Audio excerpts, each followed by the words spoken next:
वल हयात, कभी जिस्म मुर्दा है कभी जिंदा। ये तो जिस्म की हालतें हर आदमी जानता। ये मौला की हदीस है, फरमाते वाले रूह है सित्तत हाल, जिस तरह जिस्म की 6 हालतें उस तरह इंसान की रूह की भी 6 हालत। वो कोई आपको डॉक्टर नहीं बताएगा, कोई साइंटिस्ट नहीं बताएगा, क्योंकि वो रूह को मानते ही नहीं। जब वो एक चीज के वजूद ही को नहीं मानेंगे तो उसकी बाकी बातें क्या बताएं। लेकिन मौला जो कायनात की असल रूह आले मोहम्मद, वो एक अलग मौजू है, इस पे अभी बात नहीं कर रहा हूं। फरमाते हैं रूह की भी 6 हालत। रूह कभी सो रही होती, यकजा कभी एकदम से उसको बेदार कर दिया, जाग जाती।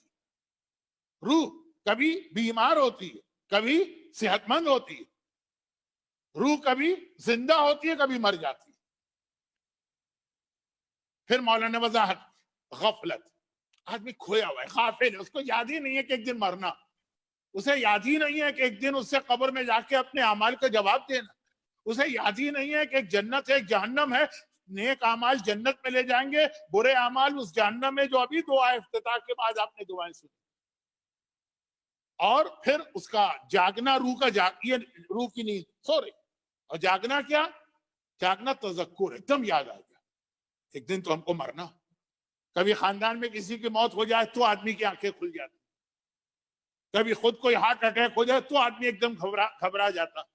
अब मैं इसकी तफसील में नहीं जा रहा, क्योंकि हदीस का आखिरी लफ्ज मेरा मौजू है, पहले 5 लफ्ज मौजू नहीं। हदीस में 6 लफ्ज है ना। गाफिल हो, खोए हुए हो। कितने लोग ऐसे जवानी में उनको एहसास भी नहीं होता कि एक दिन मरना, फिर कब्र में पांव लटका के बैठते हैं तो याद आता। खैर वो एक रूह की बीमारी शक है। और फरमाते हैं मेरा मेरा मौला कायनात का मौला, और रूह की सेहत है यकीन। कोई आदमी बीमार हो, हॉस्पिटलाइज हो, उसके बाद उसका इलाज हो जाए, बिल्कुल 100% सेहतमंद होकर जब अस्पताल से बाहर निकलता, रूह की हालत है, जब रूह यकीन की हालत। अब यकीन पर मैं बात क्या करूं। मरहूम हजरत अल्लामा रशीद तुरावी अलैहिल्लाह मकामहू की जिंदगी की आखिरी शाम गरीबा टीवी वाली, यकीन सुन लीजिए, आपका यकीन कई